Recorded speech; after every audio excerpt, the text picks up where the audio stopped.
Everybody knows the Alice Cooper song, School's Out for Summer. That's right. I even know that song, Scott. At the end of the chorus, he actually says, school's out forever. Which has finally come true. It's been feeling like that in the Madison School District anyway, where we have not had our kids in school since March. I think the date is March 13th. I was just reading a story about it on madison.com. A whole bunch of districts across the state have been doing classes, at least some of them in person, but not Madison and not most of Dane County. What seemed to really change things was in late November, Dr. Anthony Fauci, the top infectious disease expert for the U.S. government, went on a couple TV shows and said, let's bring the kids back, noting that Europe's had good luck with particularly younger kids coming back to school and not spreading COVID-19 as much. That led our editorial board to call for schools to come back into class sooner than later in a Sunday editorial titled, Fauci Sends Message to Wisconsin Schools. Yeah, the editorial broke the internet. It almost broke the internet. We got more than 250,000 people read it online, and of course, many read it in print.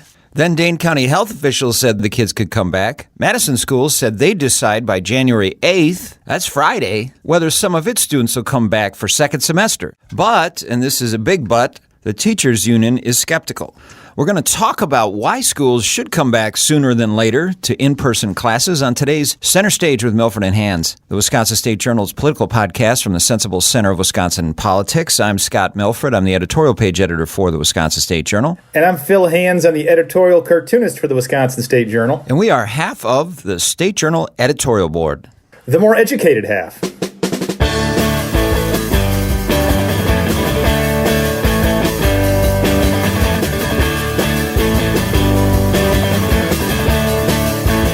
So we're the more educated half? You seem more like you'd be in detention, Phil. I don't know. I do have a master's degree in journalism, so... Ooh, hoity-toity. Hoity-toity, yeah. I'm like half the cab drivers in Madison. I got a master's degree in something. One of the smartest things I've heard, and this might even include Dr. Fauci, on this whole topic came from a neighborhood kid on Madison's east side. This was months ago. She said, why don't they just let the students and the staff who want to come back, and those who don't want to come back, don't come back, and then see how that shakes out. It might just work perfectly. Yeah, I think that was a little too much common sense for the Madison School District at the time, Scott. So I want to say something right off the bat. I mean, every plan about reopening schools would have a provision for people who feel like especially families who feel like they are susceptible to the virus, to learn online still. So nobody's going to be shoved back into a classroom against their will. Yeah, that's important because we have had some parents, writing into us or calling in and saying they absolutely do not want their kids back in school for such and such reasons. There may be higher risk factors, for example, in that family. But right, nobody's talking about forcing anybody back. All the schools that are having in-person classes are at least providing some sort of options. The issue really, I guess, would be more with staff. If you're a teacher and they're going to be in-person classes, then I guess you have to show up for classes. Yeah, and you can make provisions for teachers who feel like they're especially susceptible too. I think teaching is an essential job. I think we need to make provisions for teachers who are at high risk for the virus and the disease, and we got to get them inoculated as soon as possible. We have a vaccine. I think teachers should be above journalists on the list of who gets vaccinated first. Yeah, in fact, our editorial on the topic urged state leaders to put teachers on the same level as, say, EMTs and police officers. So initially, you're going to have elderly people in nursing homes, healthcare frontline workers. But when you get to that second tier of essential workers, let's include teachers on that list so that they get the vaccine before most grown-ups like you and me. The whole issue with the schools closing that has really frustrated me has sort of been the utter lack of imagination from our local school district on how we open up schools safely. There wasn't a real impetus to make sure we get schools open as quickly as possible. They didn't seem to worry that there was harm being done by kids doing virtual learning. And we know for a fact now that so many kids in the Madison School District and across the state really cannot learn virtually because they don't have Wi-Fi, they don't have parents at home who can help them get through technology issues and lessons. And oftentimes it's the kids from impoverished backgrounds and students of color who are struggling the most with virtual learning. And these are the people we're supposed to care the most about. But the district in Madison, it seems like there's been no drive to make sure these kids get back in a classroom as soon as possible, which really sort of frustrates me. The main focus has been on worry that students and staff would be exposed to greater risk of infection if classes came back in. But the second half of that is that leaving them at home contributes to social isolation, abuse, depression, hunger. That's all according to the American Academy of Pediatrics. And then on top of that, we now have data suggesting that they also are slipping badly in math. Close the bars and keep the schools open is what we really say. Obviously, you don't have one size fits all, but as I said in the past, and as you accurately quoted me, the default position should be to try as best as possible within reason to keep the children in school or to get them back to school. The best way to ensure the safety of the children in school is to get the community level of spread low. So if you mitigate the things that you know are causing spread in a very, very profound way, in a robust way, if you bring that down, you will then indirectly and ultimately protect the children in the school, because the community level is determined how things go across the board. So my feeling would be the same thing. If you look at the data, the spread among children and from children is not really very big at all, not like one would have suspected. So let's try to get the kids back, but let's try to mitigate the things that maintain and just push the kind of community spread that we're trying to avoid. And those are the things that you know well. The bars, the restaurants where you have capacity seating indoors without masks. Those are the things that drive the community spread, not the schools. That was Dr. Fauci speaking on ABC News, November 29th. That's what prompted our editorial that you can read at go.madison.com/Fauci, Fauci. At least now Madison is talking about bringing kids back and with some accommodations. And this sounds like some of the things that you're talking about, Phil. The new superintendent was just doing a Q&A on Facebook, and one of the things they talked about was potentially bringing K through second grade back first and then gradually staggering out the older kids coming back, having accommodations for teachers who are in high-risk groups for infection, so older teachers or teachers who have certain underlying health conditions, and doing temperature checks and the things that a lot of districts are doing. I mean, one thing our editorial said was New York City was bringing back its kids because of a lot of those things I just ticked off. I mean, they're one of the most progressive politically cities in the country, and Mayor de Blasio is bringing back the kids. We feel confident that we can keep schools safe. That was de Blasio. Here's what New York Governor Andrew Cuomo said. It's literally safer for a child and a teacher to be in the school than in the community. Joe Biden also pledged to open most of the nation's schools during his first 100 days as president,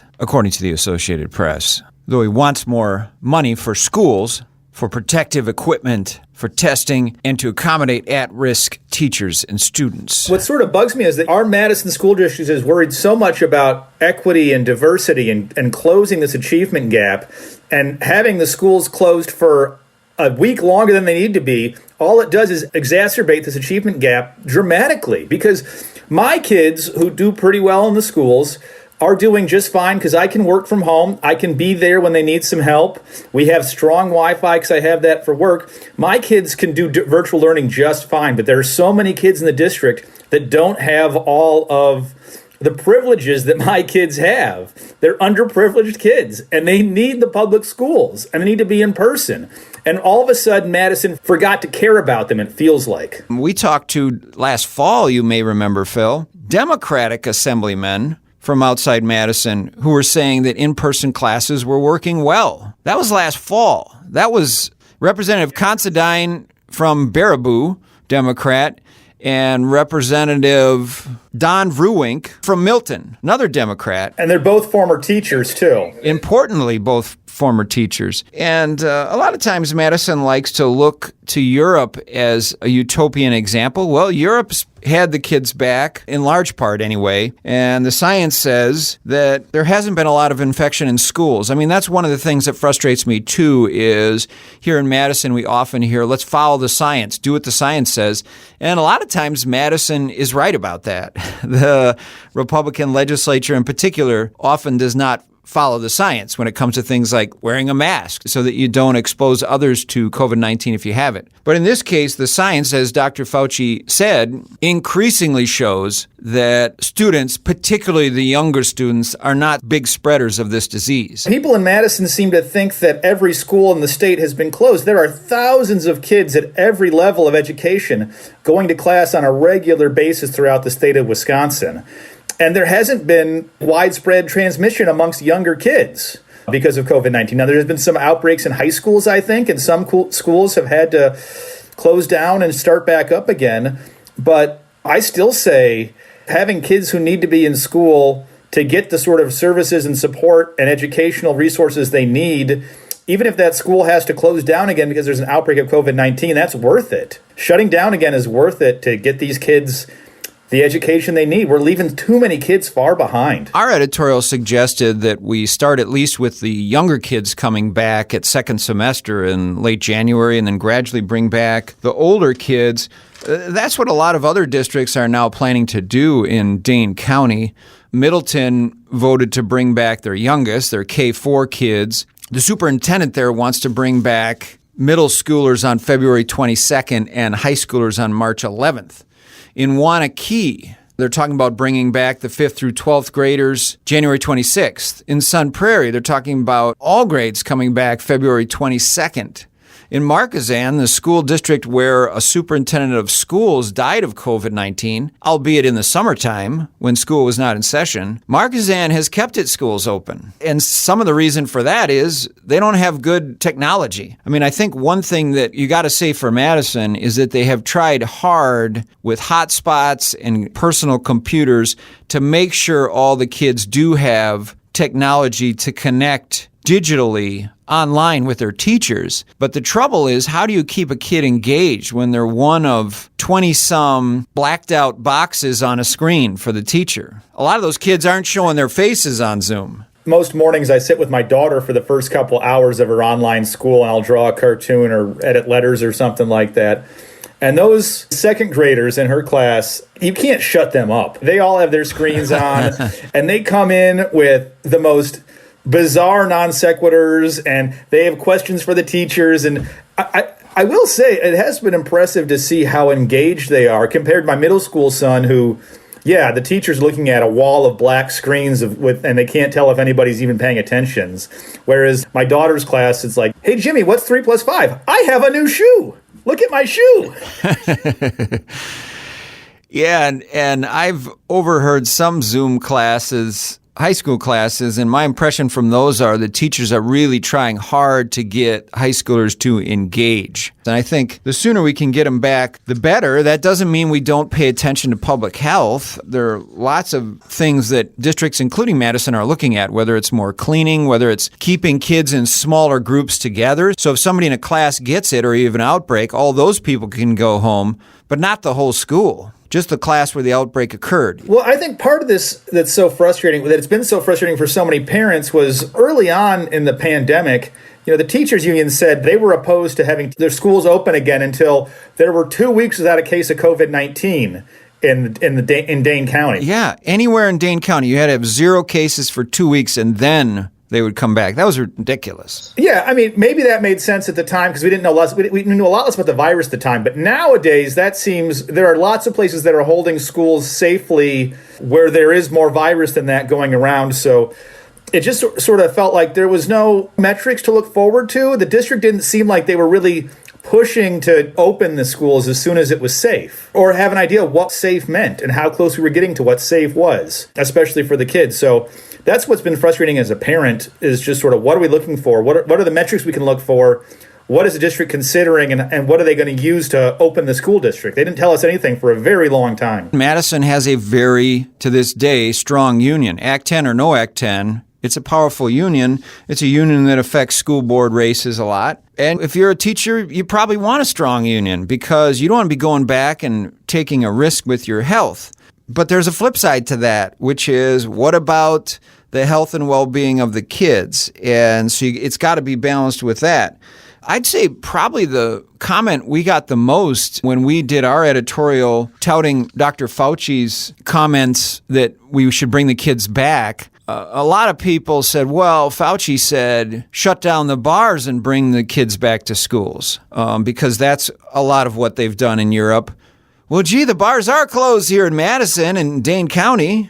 Yeah, we got accused of ignoring Fauci's first bit of advice of close down the bars. But the bars have been closed in Dane County for, months. Months, yeah. You can sit outside in the cold and drink a beer in a snowbank. And there are some places that are restaurants that people can saddle up to the bar, too, if they want to. But we don't have 400 people packed at Whiskey River Saloon on State Street. Dane County really has cracked down on bars. Hopefully, a number of them can hold on through the winter to when it warms up again and they can start doing some patio business. Because you and I, we love bars almost as much as we love schools. Yeah, almost. I've learned a lot at bars, Phil. I've learned amazing things at bars. I think the other strong reaction to the State Journal editorial touting what Dr. Fauci said, his scientific advice, is they noted that there was a high school 16-year-old at East High who died from COVID-19. Younger people are not immune. Yeah, it was a very sad, tragic incident. He was also the youngest person in the state to die of COVID-19.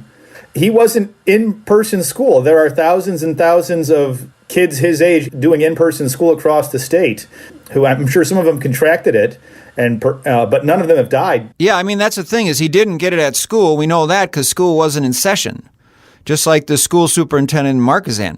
Now, you could, I suppose, extrapolate and say, well, if they had been in school, then maybe more kids would have died. But that's not what's happening across the state where kids are in school. Another problem with the approach that Madison has had is there are some families that can't be at home.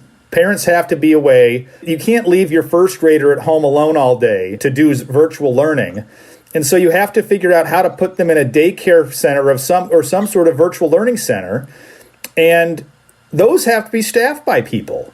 And the people who are staffing those care centers, oftentimes they make a lot less than public school teachers do. They're being put in harm's way to protect the public school system. I am involved in the Neighborhood House Community Center in Madison, and there's two young women there, and they make a lot less than public school teachers make.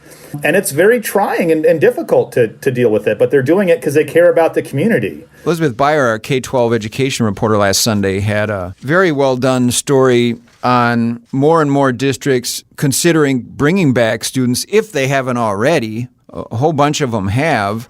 Near the end of that story, they talked to the pastor at the church where the boy from East High School who died from COVID-19. They talked to his pastor about how the community was feeling. Obviously, it was heartbroken. At the same time, I thought it was interesting that he said for a number of families in a Madison's Hispanic community, sending back children to class is necessary. A lot of the Hispanic workers, he said, are in essential jobs, essential frontline jobs. They can't be at home with their children. So if they have a young kid and they have to stay home because the schools aren't open, what that is it just decimates the income of that family. So there's also economics at play here. I know people don't like to put economics ahead of health, but in a lot of ways, the economics of a family affects the health of the family. The ability to have your kids learn well virtually is totally a white privilege thing. You know, if we want to talk about white privilege, that is paramount there. There are so many, especially communities of color, where people have jobs where they really do have to be the food service industry or people who work in the healthcare industry. People need to be at work. They can't do it from home. They can't draw cartoons from their desktop computer like I can. There are so many people that need to be at work doing tough, hard jobs that need to be done, and they need the public schools so that their kids can learn and so it doesn't affect their livelihoods just to have to stay home with their kids. Are you implying that drawing cartoons is not tough and hard? I'm exactly implying that. Now, editing letters to the editor, that's tough and hard. That is grueling, mind-numbing, front service line work, but drawing cartoons is a joy and a pleasure. We did run 2 entire full pages of letters to the editor responding to our Dr. Fauci editorial. But I tell you what, whenever we're on Dr. Fauci's side, I feel good, Phil. Yeah, I agree. And most of those letters were people critical of us. At least the letter writing class is not with us on this push to reopen schools. But I think we're on the right side of history here. I think it's really important to do what's best for our kids and for the families of frontline workers. And as we said, let's get those teachers the vaccine sooner than later. Absolutely. Yeah, I can wait for mine. Make sure mine goes to a teacher. Well, it seems like a lot of the state Republicans are sort of on the same side as us on this issue. The idea that the state legislature is going to mandate that every school district should open because they said so isn't helping the cause of getting kids a good education. And I don't think that's the idea there. At one point, Republican legislature wanted to force schools to open on a certain date, which I thought was just a horrible idea. Unless the school board voted with 2/3 majority to keep the school closed. Yeah, I think we should have local control of our schools. I think we all want that. Which is what our editorial said. I think this would be a lot less controversial if the bad orange man in the White House hadn't been pushing to open schools up for so long and demanding that schools be open, no matter what the science said. Just like everything else in this pandemic, if he had taken a presidential and measured approach to it, we wouldn't be in this position. Because I think half of Madison is like, well, Trump wanted schools to open and the Republicans legislature want the schools to open, so clearly they must stay closed no matter what. Ignoring that many Democrats, such as Representatives Considine and Vrewink, and Mayor de Blasio and Governor Cuomo and now President-elect Joe Biden also want them to open. Ignoring that Dr. Fauci, the head scientist in the country, says they should be opened, if they can be opened. Instead of focusing on politics, we should focus on what's best for the kids, I think. What a novel idea, Scott. And that's why we're part of the Sensible Center. And Dr. Fauci says what's best for the kids is getting them back sooner than later. Right around the holidays there, you had a nice cartoon with Fauci and a nice wreath around him. Oh, I did draw a cartoon with Fauci, yeah. We were decking the halls with Fauci, with a wreath. He sort of looks like a Who a little bit. So from like how the Grinch Stole Christmas, he looks a little bit like a Who. Fauci Who? Yeah, he's not a Santa Claus type. No, more of a Who. He's in good shape.